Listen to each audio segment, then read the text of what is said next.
Hi guys! Magandang umaga! Welcome back po dito sa Gandara SRA Channel for Showbiz Update. Andito na naman nga po akong muli nagbabalik.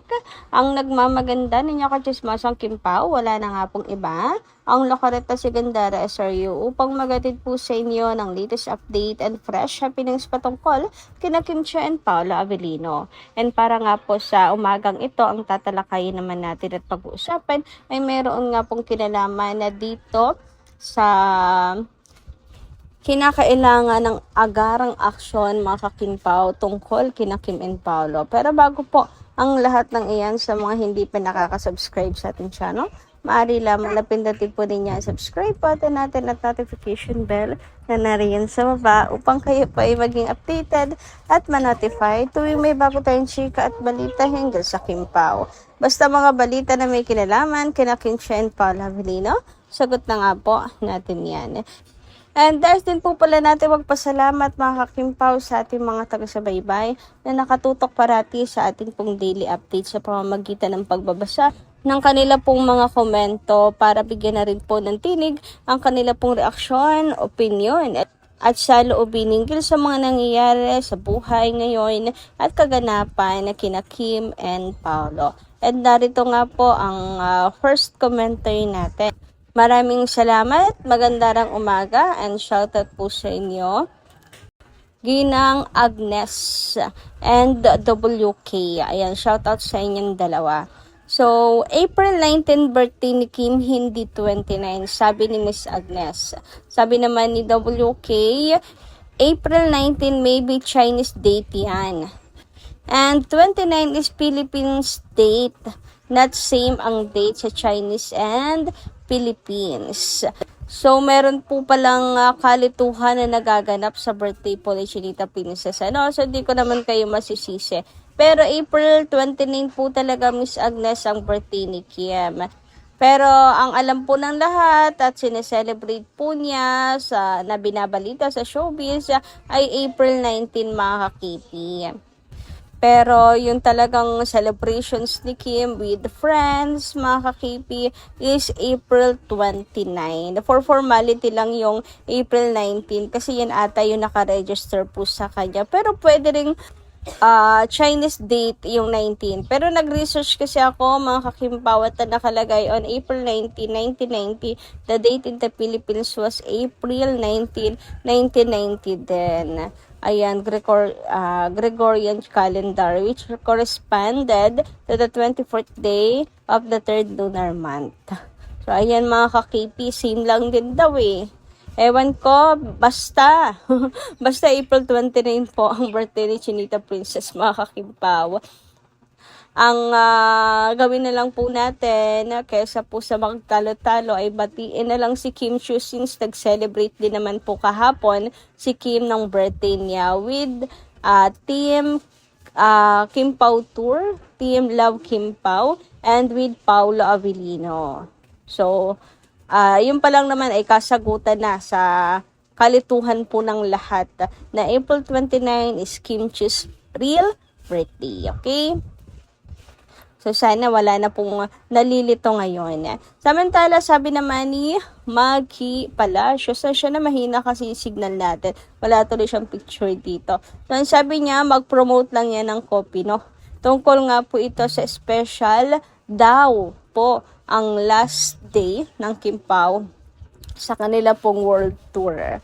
So, meron pong sasabihin na importante sila Kim and Paolo na syempre ang dilulo natin kung saan na nakarating, di ba? Pero sabi ni Miss Maggie, mag-promote lang yan ng copy, no? Pero grabe mambasag ng trip, madam, ha, sa mga mga dilulo ko ngayon pa lang lumilipad na yung imagination ko kung ano yung aaminin nila, kung ano yung magiging kaganapan. Pero ayan, binasag nyo naman agad-agad, magpo-promote lang daw yan ng copy, no? Pero okay lang yun. Kasi, importante rin naman po ang copy, no? Kasi pagkat ito yung request natin, hinangad natin yan, di ba? Kaya importante yan, ang copy, no, nila Kim and Paolo, na ma-announce nila for promotion, mga kakimpaw. And kung katotohanan, kung magbe-base lang din naman tayo sa katotohanan ay hindi po malabong mangyari na copy na po itong ng Kim Pao. Pero syempre surprise pa din. Who knows kung ano po magiging kaganapan, mga ka-Kim Pao. So, wag na lang siguro natin pangunahan sila Kim and Paul at mag-antay na lang, mga ka-KP, ano? Anyway, dumako naman tayo dito sa next comment natin para po sa gabing ito. And nais nga nating i-shoutout at pasalamatan itong si Ma'am Norma Dayag. Shoutout po sa inyo at magandarang umaga. Good AM Gandara, whatever is that? We are just waiting for that big announcement. Gandara, we are very much happy for this big announcement. Gandara, ako pinakamasayang senior na yata sa buong Kimpaulandia na yung dalawa ay talagang road to forever. Gandara, eto na ang kinakakatakutan ko na pag mag-asawa na si Kimi. Tiyak ay magpapahinga na yan at kung mangyari yon ay hindi na namin mapapanood si Kimi. Gandara, lalo na ngayon na magbabawas daw sila ng host at sana'y hindi isa si Kimi. Malulungkot kami. Gandara, at all our prayers will be granted. Gandara, kahit na our prayers will be granted. Gandara, kahit na magpakasal na sila, sana'y huwag naman pahintuin agad ni Paulo si Kimi. Sana'y parating mo itong comments ko, Gandara, lalo na ngayon kami na retirees ay talagang retorted na sa lahat ng paperworks. At isa pa, Gandara, hindi ako mahilig magsugal ng kagaya ng ibang retirees na mahilig madyong. At hindi dito ako mahilig maglaro ng game sa CP. Sa CP ko. Ito lang ang hilig ko, Gandara. Ang manood ng vlogs and videos ng KP. God bless us all and also you, Gandara and family and all the legit fans, friends, senior and Aki. To God be all the glory, now and forever. Ayan, grabe yung comments niya, ma'am. Sobrang daming nilalaman. And udahin na natin yung tungkol sa Showtime na magbabawas daw. Imposibleng kasama yan si Kim. Kung may magbabawas man dyan, yun yung mga bagong salta, siguro. Ayun, yung walang gasinong sa Showtime, mga ka-KP. Kumbaga, hindi po hindi po nagdadala ng audience. Yun. Si Kim Chu, lakas po niyan makahatak ng audience. Kaya imposible, mga ka-KP, natanggalin po siya dyan. Huwag po kayong mag-alala. About naman kung magpapahinga, wag naman agad-agad sabihin kay Paolo. Wala kasi tayo sa poder para magdesisyon para sa kanilang dalawa. I mean, kung sakali mang mapagdesisyonan nila yon, tanging pagsuporta at pag-unawa na lang po ang magagawa natin sa kanila. Naniniwala naman kasi ako na hindi nila kayang iwan tuluyan ang show business dahil parehas po nilang mahal ito, mga kakimpao. So wala po tayong dapat ipag-alala. Masyado pong maaga para mag-alala po kayo. Baka ini-stress nyo lang yung sarili nyo sa wala. Diba? Yung hindi naman mangyayari pero na-stress na kayo kasi masyado kayong advance mag-isip. Tapos negative pa. Pwede namang advance mag-isip pero positive, diba? Bakit mas pinipili nyo yung negative side? Anyway, dumako naman tayo ngayon at pag-usapan ang mga nasaga po nating balita para po sa umagang ito. Tunahin na natin pag-usapan itong edit ni Jenny. Try lang niya daw. Huy, grabe. Ginawa na pong model sa Paris si Kimi ng isang kilalang brand. Kakimpaw. Grabe naman nga yun. Pero bagay na bagay siya maging cover nga, mga kakipi, diba? And yung shot kasi, napakahusay din naman kasi na kanyang poging photographer, mga kakimpaw. Pang cover, pang magazine. Sabi nga ni Janae, try lang cause I am so bored. Someday, my love, you'll be in a Vogue mag-cover. Ayan, someday, claim it, guys. Tapos bigla nagkatotoo, no? Oy, grabing manifestation yan, Janae.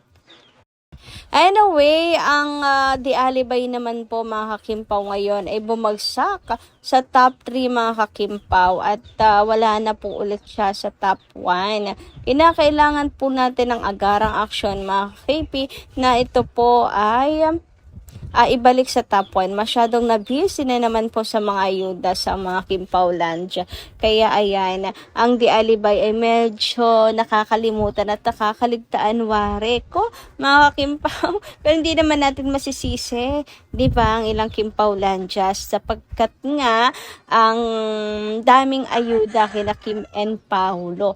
Pero sigurado ako na babalikan at babalikan naman po yan ng Kimpaulandia at hindi nila pababayaan ang Di Alibay. Pero sa ngayon, ayan nga mga kakipi, top 3 po siya.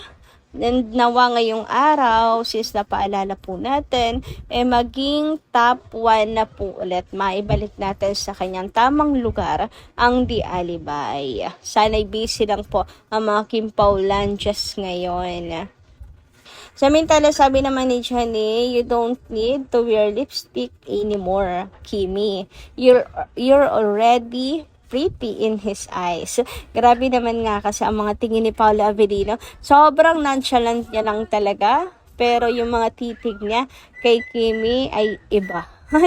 Ibang-iba. Mayroon pong mga kislap, mayroon pong mga puso na lumalabas sa kanyang mga mata. Huy, puso. Halatang in love po talaga siya sa pretty face ni Kimi. And di ba sabi nga rin naman po ni Paulo sa kanila pong live sa Discord, mas prefer po niya ang Kim Chiu na walang makeup. Mas pretty face, mas bagets, mas mukha siyang teenager talaga si Kimi. Pero dito may light makeup lang po siya mga kakimpaw. Pero ayan, sabi nga hindi na niya kinakailangan pang mag-wear ng lipstick kasi nabihag na ni Kim ang puso ni Paulo. Hoy! Anyway, nga dito lang po muna ang ating update. Maraming salamat po sa inyong pakikinigan. Kita-kits po muli sa mga susunod natin, chika. Maraming salamat at ingat po kayo palagi.